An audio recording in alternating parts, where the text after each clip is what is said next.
说好有福同享有难同当的，你要是去送死了，就凭我这三脚猫的功夫根本救不了你。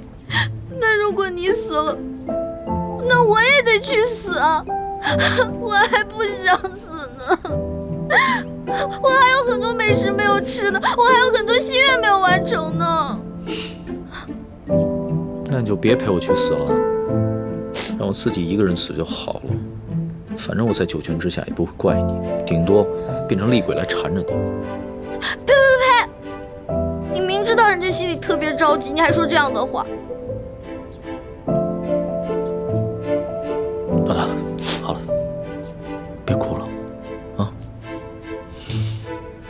这个计划，它又不一定会失败，也许就成功了呢。道完别了，你先回永和宫，等消息吧。龙小弟，只能这样了吗？没有什么更改的可能吗？只有过了这一关，皇上才是一条龙，要不然的话，他只是一条虫。那你等我一下。你要干嘛？哎，不许进来啊！我没让你进来，你不许进来。哎，不许进来。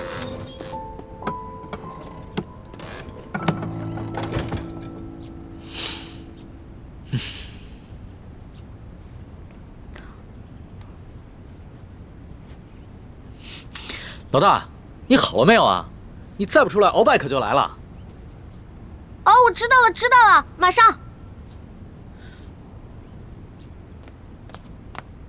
老大，我进去了啊。老大，你好了没有？老大，你不会真是以为我要赴死了就要以身相许了吧？呸！你怎么变得跟那个小色皇帝一样了？真是近墨者黑。喏，给你的。这个是金蚕背心，鳌拜给我的，据说可以刀枪不入，水火不侵。反正我留着也没用，给你穿吧，你还能保护着你自己。好香啊，老大，这上面还有你的体香和体温呢。你干嘛用那种色眯眯的眼神看着我呀？你这样很猥琐，知道吗？你赶紧穿上吧，这之前我贴身穿的，反正我用不上，你穿上以后还可以护住你的要害呢。既然是你穿过的衣服，那我当然要穿了，要不然你替我穿。你这说的什么鬼话呀？我不想理你了。哎，老大，哎，老大，我是你老大，你是我小弟，所以你得听我的，知道吗？不能死。是，遵命。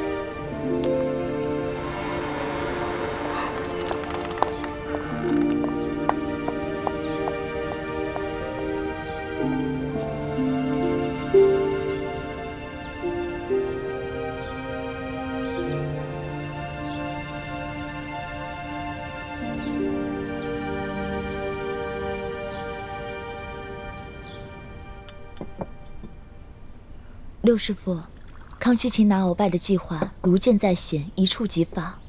依您看，结果会如何？这很难说呀。康熙少年老成，而且又有太皇太后和一帮效忠爱新觉罗的老臣撑腰，而鳌拜又老谋深算，在朝廷中也树大根深，这两虎相争，谁赢谁输，还真的挺难预料的。不管是谁赢谁输，对于咱们整个联盟来说，都是有利无弊。咱们不妨坐山观虎斗。薛姐姐，一欢，怎么了？薛姐姐，六师傅，快点去救人！出什么事了？你要救谁啊？救龙三。龙三怎么了？今天康熙要在御书房擒拿鳌拜，但他自己不敢去，却让龙三扮成他的样子，带那些小侍卫、小太监去抓鳌拜。而且他还让李公公在鳌拜喝茶的水里放药。可是李公公是鳌拜的人啊，他肯定把这些计划都告诉鳌拜了。环妹，你犯糊涂了吧？就让康熙跟鳌拜去内斗好了，你急什么？如果真的是康熙的话，我不可能着急。可是去的是我的兄弟龙三啊，我们是拜过把子的兄弟，如果他死了，我怎么办啊？我们有福同享，有难同当的。你和那龙三结拜，本来就是闹着玩的，你还当真了？朱哥哥，你说什么呢？我们是认认真真的结拜，怎么是闹着玩？这龙三平时对我这么好，如果我见死不救的话，那太不像话了。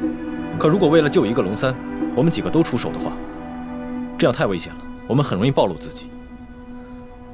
欢妹，你对龙三真的只是结拜之情吗？朱哥哥，现在都什么时候了，你还在胡思乱想？大师兄，小师妹虽然任性顽皮，但是她还是很有是非原则的。她对那个龙三一定只是结拜之情。还是学姐姐了解我，没错，我不想欠人情，我更不想欠人一条命。玉欢，你可别忘了你现在的身份，你是大明郡主，是未来大明太子妃。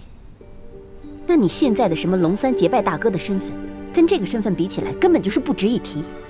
更何况龙三又不是为了你去死，他为的是他的皇帝主子。可是，好，那我们就不去帮助龙三。也就是说，如果龙三败了，康熙也就败了。康熙一旦败了，这个鳌拜就会发动政变，让他自己当皇上。鳌拜这个人生性残暴，如果他当了皇上了，比康熙更难对付。而且那个时候，雪姐姐你怎么办啊？可是我们换个法子，我们协助龙三，帮助了康熙，打败了鳌拜。到那个时候，我们就得到了康熙的绝对信任。到时候你们就有机会进宝库去找铜匣了。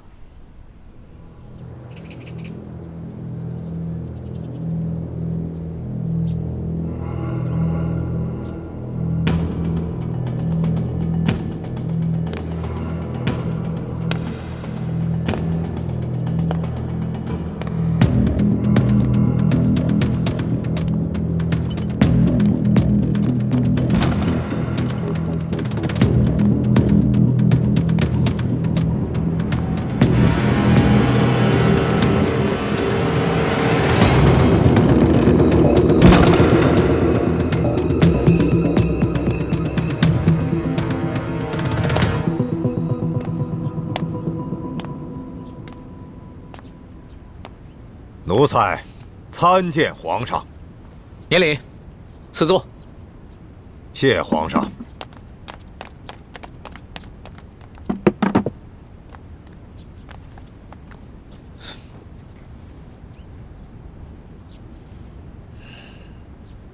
赐茶。这。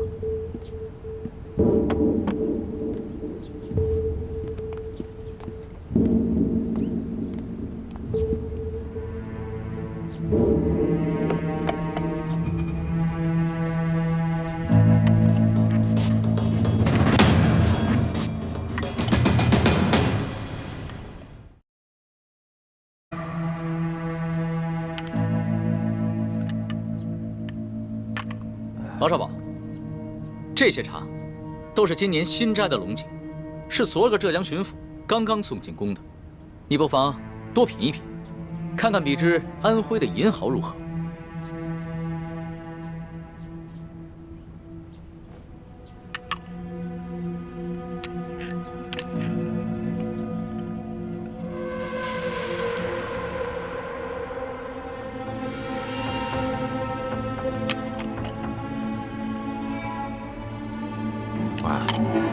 奴才是个粗人，什么茶到了嘴里都是一个味儿。皇上宣召奴才，有何事垂询啊？敖少保，你不妨先看看这些奏折。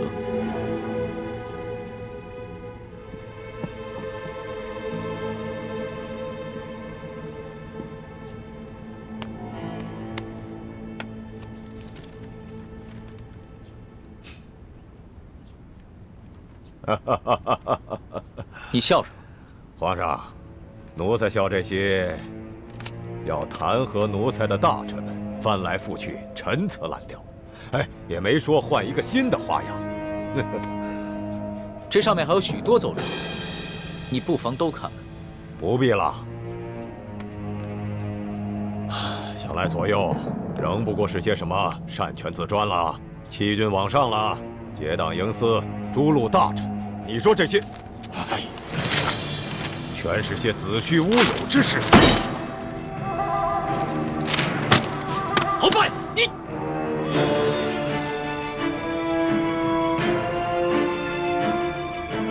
皇上，这数十位联名上书的大臣，分明就是在构陷奴才，这是在离间你我的君臣之义，这简直就是对皇上的大不敬。奴才恳请皇上下旨，让奴才把这些乱臣贼子一一捉拿。你凭什么说这些弹劾你的奏折都是构陷之词？皇上，这些要弹劾奴才的奏折，究竟是什么性质？那仅仅是在皇上的一念之间。现在就看皇上是相信要弹劾奴才的这些大臣们，还是要相信奴才了。鳌拜，你当着朕的面撕毁奏折，言语无状，在你的眼里还有朕这个皇上吗？这奴才的性情一向是如此，皇上忘了，皇上经常夸奴才性情憨厚耿直，怎么到了今天就说奴才是言语无状了呢？奴才自辅政以来，哪天没有要弹劾奴才的奏折？皇上和太皇太后一向是看都不看就直接给了奴才，怎么到了今天，皇上就拿这些奏折来斥责奴才了呢？这么看来，不是奴才的眼里没有了皇上，而是皇上的心里根本就没有奴才了。到了现在，你还在强词夺理，丝毫没有悔改反省之心，真是让朕心寒呐！好了，皇上，你也不必处心积虑地挑奴才的刺儿了。皇上现在无非是翅膀硬了，想独揽大权，嫌奴才碍眼了。还是老话说得好，鸟进弓藏，兔死狗烹。皇上要如何发落奴才，就请直言吧。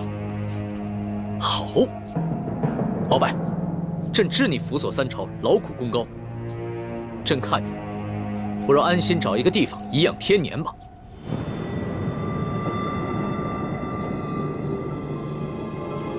皇上真是体恤奴才啊，奴才真是感激涕零啊。但是皇上，你不要忘了，奴才是先皇遗命的辅政大臣，担负着协助皇上处理朝政的职责。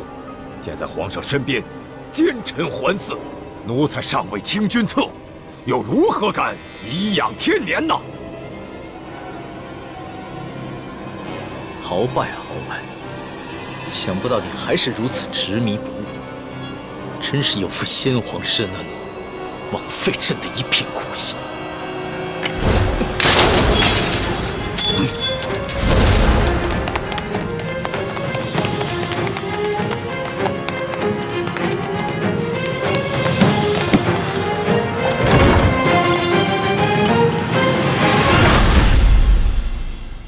按理说，我们站在康熙这边，得到的利益会更大一些。可是现在我觉得，鳌拜获胜的可能性会更大。如果我们站错了队，那我们将会前功尽弃。那我们再等等吧，看情况，再随机应变。不能再等了，朱哥哥，你都不知道，龙三的武功还没有我强呢。鳌拜一只手直接把他掐死了。欢妹，这么重要的事情，我们当然要权衡一下。好，那你们权衡吧，我等不了了，我得去救我的龙小弟了。哎，欢妹，一欢，一欢对这个龙三有点过于担心了。大师兄，我觉得小师妹说的不无道理。眼下就是一场豪赌，我们把赌注押给康熙，对我们似乎更有利。我等不了那么多了，我得去救他。哎，太子，我也跟你一起去。不能去啊！倾城，为什么？你不能去。无论康熙和鳌拜谁胜谁负，你我都不能暴露身份。可是鳌拜号称大清第一勇士，我担心大师兄不是他的对手。你放心，太子自有分寸。如果情形不对，他一定会及时发出求救信号，到时候我们再见机行事。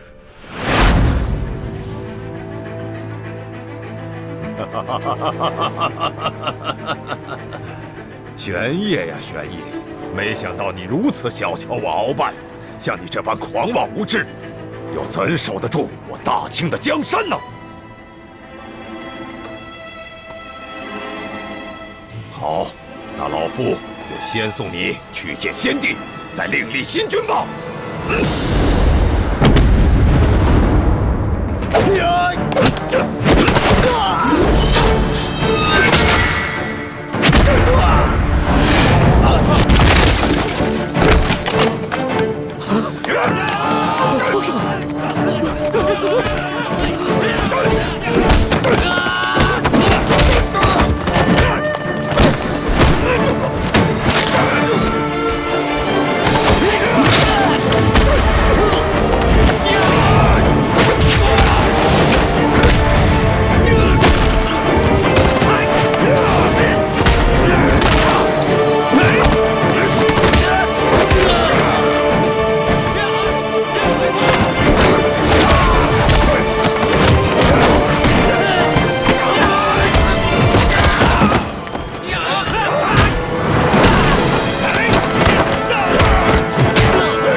老夫，天大的笑话！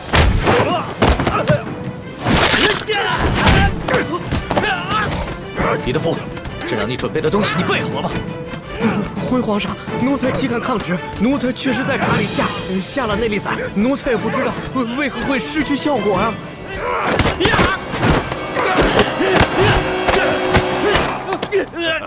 玄烨，老夫早就知道你要对老夫下手，还能不事先做些准备吗？告诉你，在来之前，老夫就预先服下了能解百毒的辟邪丹了。快起来！只要抓住了鳌拜，官升3级，赏金1000两。真是不见棺材不落泪。来吧，送死吧！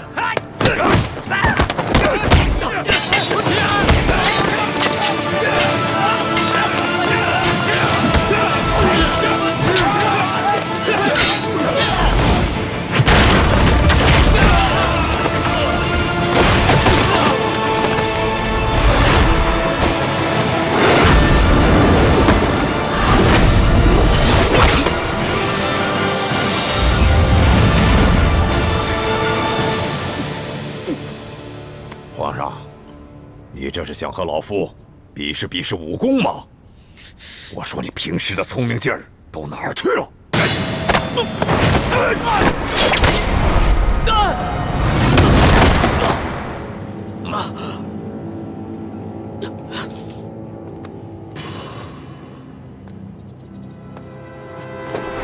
小弟，我来救你！没事吧？易欢，你疯了吗？你这个月的大补丸不想要了吗？义父，对不起了，请恕干女儿要大义灭亲了。你别忘了，你哥哥和你都服下了老夫的大补丸。我告诉你，一旦毒发，你们会死得苦不堪言。鳌拜，咱们来做个交易吧，你放了皇上，我也求皇上放了你，怎么样？老夫真是看走了眼了。老夫原本以为你是一个聪明伶俐的丫头，没想到你这般幼稚。站住，鳌拜！你已经中了我的7步之岛，如果你现在强行运功的话，你在7步之内就会毒发身亡。鬼丫头，你以为老夫会上你的当吗？就算老夫中了7步刀，也会在7步之内一样先毙了你们的命，让你们为老夫陪葬的。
小弟，你没事吧？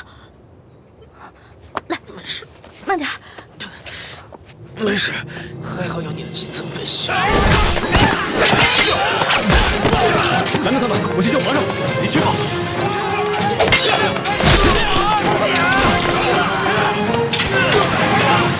丫头，你把老夫的金蚕背心也给了皇上，看来你对皇上是动了真心了。只可惜，就算是皇上穿了金蚕背心，老夫也一样要他的命。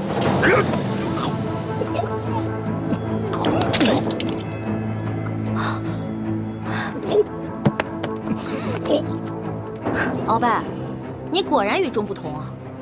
别人中了我的7步岛，只能走7步。没有想到你追了我们这么多步才倒，厉害！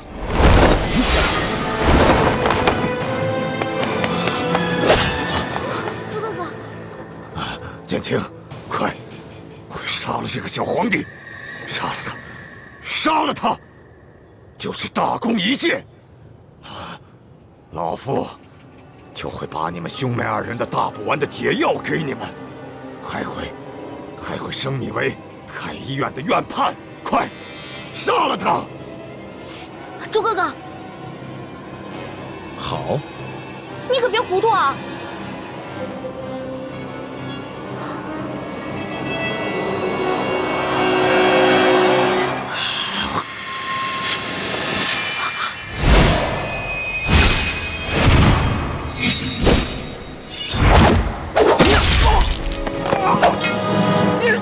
中堂大人，你忘了，我是奕欢的哥哥，当然要帮自己的妹妹。你们这大补丸的解药都不想要了吗？中堂大人，你又忘了，我是大夫，大补丸的解药我会解出来的。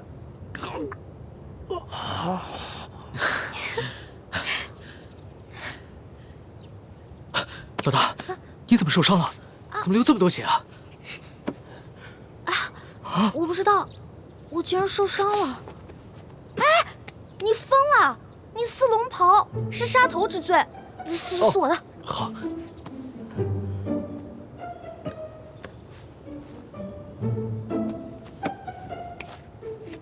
哎，等等，皇上，奴才这有手绢。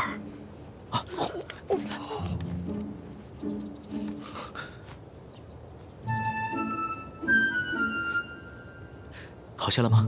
嗯。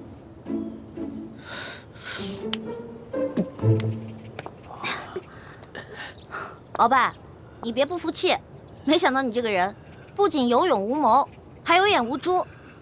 站在你面前的根本就不是什么皇上，他是皇上的替身龙三。你说他是龙三？护驾，护驾！这边快！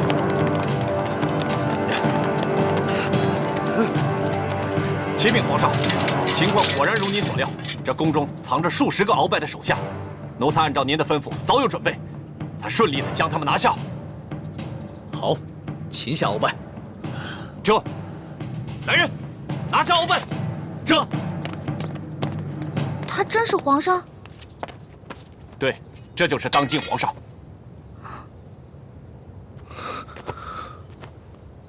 微臣参见皇上。丫头，你白长了一双大眼睛，中看不中用。你可知这玄烨在先皇的皇子中排行老3，龙三的名字是他平时出宫微服私访时的化名。你也不好好想想，他要不是真正的皇上，何来的这等的气象啊？